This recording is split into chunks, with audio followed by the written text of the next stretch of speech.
हंगामा हो रहा था। हालांकि स्पीकर की तरफ से यहां पर कहा गया कि हर रोज ऐसी तस्वीरें सामने आती हैं सदन के अंदर, तख्तियां लेकर आना इस तरीके से किसी भी प्रकार से सदन की कार्यवाही के अनुरूप ये नहीं है।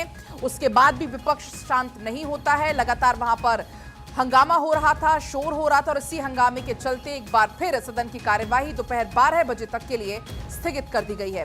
तो 11 बजे कार्यवाही शुरू होती है, 2 मिनट तक जमकर हंगामा होता है विपक्ष की तरफ से और उसके बाद स्पीकर के समझाने के बाद भी दोपहर 12 बजे तक के लिए कार्यवाही को स्थगित कर दिया गया है।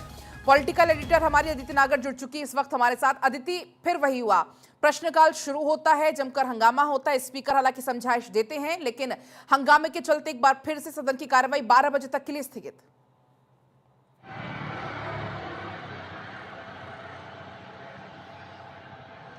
देखिए, ये कल भी पता था कि इस तरह की स्थिति होगी। केवल पूरे सत्र में 3 दिन ऑपरेशन सिंदूर पे चर्चा हुई, तब सत्र चला। कल जब बात हो रही थी कि बिल पारित किए जाएंगे और तमाम तरीके की बात जब सरकार के नेताओं से और किरण रिजिजू से हम कर रहे थे, तो उन्होंने कहा था कि ये सत्र अगले 2 दिन भी नहीं चलेगा। लेकिन आज जो लिस्ट ऑफ बिजनेस है उसमें 4 महत्वपूर्ण बिल हैं और वो बिल आज अमित शाह टेबल करने वाले हैं। अब आप देखिएगा, लगभग 4 बजे का समय ऐसा हो सकता है या दोपहर के 2 बजे का ऐसा समय हो सकता है जब अमित शाह को बिल टेबल करेंगे। अब उस समय चाहे हंगामा हो रहा हो, जैसी भी स्थिति हो, तो महत्वपूर्ण बिल जो द कॉन्स्टिट्यूशन अमेंडमेंट बिल है वो टेबल किया जाएगा। और उसके अलावा भी देखिए, जम्मू कश्मीर या यूनियन टेरिटरीज को लेकर भी उसी से संबंधित जो बिल है, फिर गेमिंग को लेकर बिल है। लेकिन जिस तरीके से हंगामा हो रहा है, अभी तक एसआईआर के चर्चा को लेकर हो रहा था, आज सुबह से हंगामा है, जो ये बिल इंट्रोड्यूस हुआ है उसको लेकर भी विपक्ष की तरफ से तमाम तरीके की बातें निकल कर आ रही हैं। लेकिन इसके इतर आज का दिन एक वैसे भी खास है क्योंकि आज नामांकन है एनडीए के जो कैंडिडेट हैं उनका, सीपी राधाकृष्णन, जो कि पहुंच चुके हैं जहां पर जो प्रेरणा स्थल है संसद भवन के अंदर, उनके साथ काफ़ी सारे सांसद भी मौजूद हैं। अब आपको बता दें कि अब वहां पर एक प्रक्रिया क्या चल रही है। एक तरफ लोकसभा स्थगित हो गई हंगामे के चलते, अब जब 12 बजे वापस से लोकसभा उठेगी तब भी ऐसा हंगामा देखने को मिलेगा। और बीच में आपने देखा कि इन्हीं हंगामों के बीच में कई बार बिल भी पारित हुए हैं। आपने देखा इनकम टैक्स बिल हुआ या तमाम तरीके की बात। अब आपको एक बहुत महत्वपूर्ण बात बता दें, 4 सेट तैयार किए गए हैं। मैं उपराष्ट्रपति कैंडिडेट की बात कर रही हूँ क्योंकि वो नॉमिनेशन जब फाइल करने जाएंगे तो वो राज्यसभा सेक्रेटरीट को अपना नॉमिनेशन देते हैं। अब उपराष्ट्रपति कैंडिडेट के प्रस्तावक के तौर पर 4 सेट तैयार किए गए हैं। पहले सेट में प्रधानमंत्री मोदी प्रस्तावक हैं, दूसरे सेट में अमित शाह प्रस्तावक हैं, तीसरे सेट में रक्षा मंत्री राजनाथ सिंह प्रस्तावक हैं और चौथे सेट में केंद्रीय मंत्री लल्लन सिंह प्रस्तावक हैं। इन्हीं प्रस्तावकों के साथ सीनियर सांसद, सीनियर मंत्री भी, वरिष्ठ मंत्री भी हर सेट में मौजूद हैं। तो ये सेट कल ही तैयार कर लिया गया था। कल ही किरण रिजिजू ने 160 सांसदों से सिग्नेचर करा लिए थे, कुछ प्रस्तावक के तौर पर, कुछ अनुमोदित के तौर पर। अब ऐसी स्थिति में अभी कुछ ही क्षण का समय बाकी है जब सीपी राधाकृष्णन, जो कि एनडीए के उपराष्ट्रपति उम्मीदवार हैं, वो राज्यसभा सेक्रेटरीट जाकर नॉमिनेशन की जो है वो फाइल करने वाले हैं। वहीं दूसरी तरफ लोकसभा स्थगित कर दी गई है 12 बजे तक के लिए। 12 बजे फिर आएगी, लेकिन आज क्योंकि 4 महत्वपूर्ण बिल हैं, खुद अमित शाह गृह मंत्री इस बिल को टेबल करेंगे, तो आज का दिन उस लिहाज से भी बेहद खास है। इस बिल के मायने बहुत ज़्यादा हैं और आने वाले जो फ्यूचर है उस लिहाज से इस बिल के मायने बहुत, जो कॉन्स्टिट्यूशन बिल है उसके मायने बहुत ज़्यादा हैं। ये एक पॉलिटिकल एंटी करप्शन बिल लेकर जो आया जा रहा है, इससे कहीं ना कहीं जो पॉलिटिक्स है वो भले ही आज नहीं लेकिन आने वाले समय में बदलती नजर आएगी। और जिसे बोलते हैं क्लीन पॉलिटिक्स, इस बिल के माध्यम से आने वाले समय में आपको पॉलिटिक्स क्लीन दिखेगी, दागदार दिखेगी और आपको लगेगा कि अब के जो पॉलिटिशियंस हैं, अगर उन पे दाग है तो उनको बाहर जाना पड़ेगा और अगर इसके अलावा पॉलिटिशियंस कोशिश करेंगे कि उन पे कोई दाग ना हो। तो ये जो क्लीन पॉलिटिक्स का अक्सर जिक्र आता है कि हम युवाओं को कहते हैं कि आप पॉलिटिक्स में आएँ, क्लीन पॉलिटिक्स, नई युवा पीढ़ी भी आए, तो जाहिर तौर पे वो जो क्लीन पॉलिटिक्स का जो एक सपना था, भले ही आज पूरा नहीं हो, लेकिन अगर ये कानून आने के बाद वो आपको आने वाले दशकों में नजर आ सकता है। कांग्रेस को देखें, पूरे विपक्ष को देखें तो इस पर कई सारे सवाल उठा रही है। अगर हम समझना चाहें विपक्ष के आग बबूला होने के कारण इस पूरे बिल को लेकर,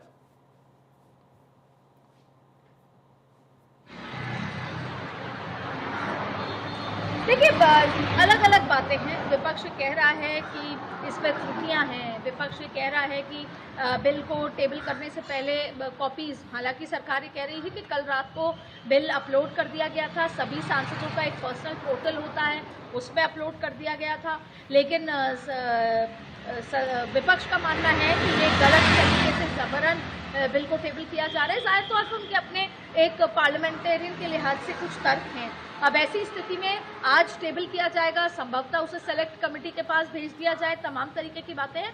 लेकिन अगर इस पर ज्यादा विरोध होता है, क्योंकि इसके ये जो anti corruption, political anti corruption bill है, इसके दायरे में प्रधानमंत्री भी हैं, मुख्यमंत्री भी हैं। आने वाले समय में अगर किसी पर दाग लगता है और उस पर 5 साल से ज़्यादा का जो धाराएं लगती हैं वो 5 साल से ज़्यादा की सज़ा की होती हैं, या वो 30 दिन के लिए कस्टडी में होता है, तो 31वें दिन स्वतः उनकी पद चला जाएगा। अब आपने देखा कि अगर हम इतिहास में जाएं पीछे, तो लालू प्रसाद यादव बड़ी कुर्सियों पे रहे, बड़े पद पे रहे, कन्विक्टेड थे, जयललिता के ऊपर बड़े चार्जेस थे।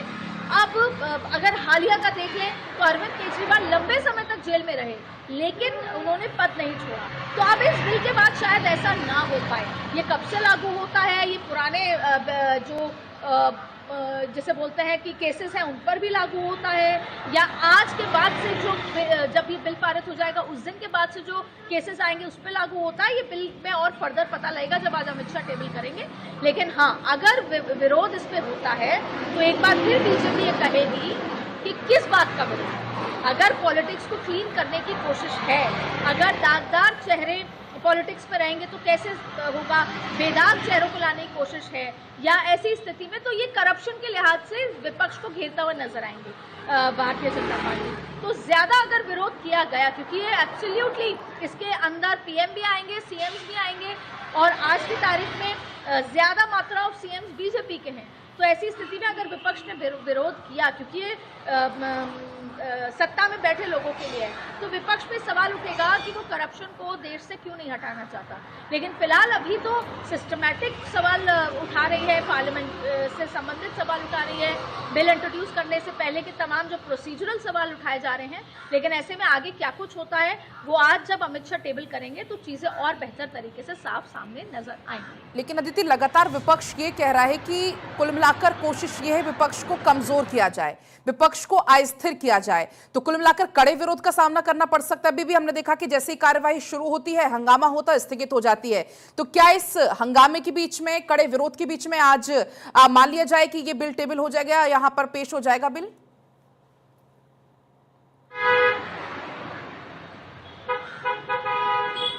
देखिए, आपने देखा सरकार ये चीज पूरी तरीके से मान चुकी है कि हंगामे में ही बिल उनको पेश करना है। देखिए, अगर पहले ये था कि क्या जल्दी सत्र सिनेडाई हो जाएगा, लेकिन ऐसा नहीं हुआ। सरकार ने 21 तारीख तक का समय दिया था, 21 तारीख तक ये सत्र चल। लेकिन अब क्योंकि बिल पास कराने हैं तो इससे विपक्ष को भी कन्वे किया गया कि अगर आप ऐसे ही वॉकआउट करते रहे, हंगामा करते रहे, तो हमें शोर के अंदर बिल पास कराना होगा। आपने देखा कि निर्मला सीतारमण का जो ये टैक्सेशन जो बिल आया था 2025 अमेंडमेंट, वो भी उन्होंने शोर के बीच में ही चीज़ें रखी। इसके अलावा तमाम बिल हैं शोर के बीच में ही पास किए गए। उस दिन 2 बिल इंपॉर्टेंट पास किए गए थे। तो आज भी कहीं ना कहीं टेबल जब करेंगे अमित शाह, तब ऐसा ही नजर आ रहा है कि हंगामा होता रहेगा, लेकिन अमित शाह उसको टेबल करेंगे। फिर आगे क्या गतिविधि होती है देखना है। ये कल आखिरी दिन है, 21 तारीख का समय, जब सत्र का आखिरी दिन है, इसलिए आज जो लिस्ट ऑफ बिजनेस है उसमें 4 महत्वपूर्ण बिल लाए गए हैं। अब वो हंगामे के बीच में रखे जाते हैं या पास होते हैं, ये देखना होगा, क्योंकि विपक्ष फिलहाल बिल्कुल भी इस मूड में नहीं है कि जब तक एसआईआर की चर्चा पर हामी नहीं करी जाएगी तब तक वो सत्र चलने नहीं देगा। और वही तस्वीरें हमें दीदी देखी भी, आपके पास मैं लौटूंगी। एक बार न्यूज रूम चलते हैं, मेरे सहयोगी रंजना वहां से जुड़ गई हैं। रंजना, भी हमने देखा कि 11 बजे कार्यवाही शुरू होती है और लगभग 11:02 पर हंगामे के चलते स्थगित कर दी जाती है, क्योंकि आज का दिन लोकसभा में बहुत ज्यादा अहम हो जाता है, क्योंकि आज बिल पेश होने हैं। तो क्या लगता है आपको, इस हंगामे के बीच में यहाँ पर आज बिल पेश होंगे और क्या ऐसे ही हंगामा देखने को मिलने वाला है? जब से सेशन की शुरुआत हुई है तब से कुछ इसी तरह की तस्वीर आई है, यानी कि सेशन की शुरुआत होती है और फिर जो कार्यवाही है उसे स्थगित करना पड़ता है। और जाहिर तौर पर आज का दिन तो बेहद अहम है, क्योंकि इससे पहले भी हम लगातार चर्चा कर रहे थे, हमारे साथ कई वरिष्ठ सहयोगी भी जुड़े थे, राजनीतिक विश्लेषक भी जुड़े थे कि ये बिल क्यों इतना इंपॉर्टेंट है, क्योंकि जाहिर तौर पर इससे पहला कोई ऐसा प्रावधान नहीं था। लेकिन आज का दिन इंपॉर्टेंट है और लगातार हम इस पर चर्चा भी कर रहे हैं कि किस तरह से जब ये बिल पेश होगा तो प्रधानमंत्री हो या फिर राज्य मंत्री हो, मंत्री हो, मुख्यमंत्री हो, अगर वो अंदर जाते हैं, कार्रवाई होती है तो उन्हें अपना पद छोड़ना पड़ेगा। लेकिन आप देखिए कि जो विपक्ष लगातार सवाल उठा रहा है, क्योंकि सेशन की शुरुआत हुई, हमने देखा कई ऐसे मुद्दे उठे, एसआईआर का मुद्दा जो कि अभी भी लगातार गरमाया हुआ है और दिल्ली से लेकर बिहार तक इस पर सियासत हो रही है। ऑपरेशन सिंदूर को लेकर भी विपक्ष ने लगातार सवाल उठाए हैं और आज का दिन भी काफी ज्यादा इंपॉर्टेंट है, क्योंकि गृह मंत्री अमित शाह बिल पेश करने वाले हैं। लेकिन एक बार फिर से जो सेशन की शुरुआत होती है, आप देखिए कि हंगामे की वजह से उसे 12 बजे तक के लिए स्थगित करना पड़ा। हमारे सहयोगी लगातार, हमारी पॉलिटिकल एडिटर अदिति नागर भी हमारे साथ लगातार कनेक्ट है। अदिति, अगर आप सुन रही हैं तो विपक्ष लगातार इस पूरे मामले को लेकर सवाल उठा रहा है, यानी कि बिल्कुल रंजना, हम जाएंगे अदिति के पास भी, चूंकि इस वक्त हमारे साथ वो नहीं है, क्योंकि लगातार हम इस पर चर्चा भी कर रहे थे। आज इस तरीके से विपक्ष की अगर हम बात कर लेते हैं रंजना यहाँ पर, तो विपक्ष साफ तौर पर यह कह रहा है कि इसमें विपक्ष को कमजोर करने की कोशिश हो रही है, अस्थिर करने की कोशिश हो रही है, या किसी बिना ठोस आधार के, बिना सबूत के इस तरीके से अगर कार्रवाई होती है तो आगे विपक्ष का क्या काम होगा, ये विपक्ष का कहना है। तो आज इसी मुद्दे पर फिर हंगामा देखने को मिल सकता है। जाहिर तौर पर देखिए, कांग्रेस नेता अभिषेक मनु सिंघवी की तरफ से ये स्टेटमेंट भी दिया गया, बाकायदा उन्होंने सोशल मीडिया प्लेटफॉर्म एक्स पर पोस्ट करते हुए इस पर सवाल भी उठाए कि इसके जरिए जो सरकार है उसकी कोशिश ये है कि वो विपक्ष को अस्थिर करने की कोशिश कर रहा है। अब हालांकि अब इस जो तमाम सवाल उठ रहे हैं, देखना होगा कि सरकार किस तरह से इन तमाम सवालों को, यानी कि विपक्ष के सवालों को एड्रेस करेगी। क्योंकि आप देखिए कि इस बिल को लेकर हम लगातार चर्चा करें, इस बिल में क्या कुछ है, क्योंकि अगर आप देखिए कि प्रधानमंत्री हो, यानी कि दायरे में कौन कौन है, प्रधानमंत्री हैं, मुख्यमंत्री हैं, और इसी के साथ मंत्री हैं और राज्य मंत्री हैं, अगर किसी भी तरह का कोई आपराधिक केस होता है उन पर, वो जेल जाते हैं और 30 दिन का समय बीत जाता है तो उन्हें अपने पद को छोड़ना पड़ेगा। यानी कि 31वें दिन, जैसे 30 दिन बीतता है, 31वें दिन उन्हें अपना पद छोड़ना पड़ेगा। लेकिन विपक्ष लगातार इसे लेकर सवाल उठा रहा है और ये भी देखना काफी ज्यादा इंपॉर्टेंट होगा कि विपक्ष के जो तमाम सवाल है उसे जो सरकार है किस तरह से एड्रेस करती है। पलक, बिल्कुल, बहुत शुक्रिया रंजना आपका और अदिति आपका भी पूरी जानकारी साझा करने के लिए। चलिए आपको अब दिखाएंगे रफ्तार के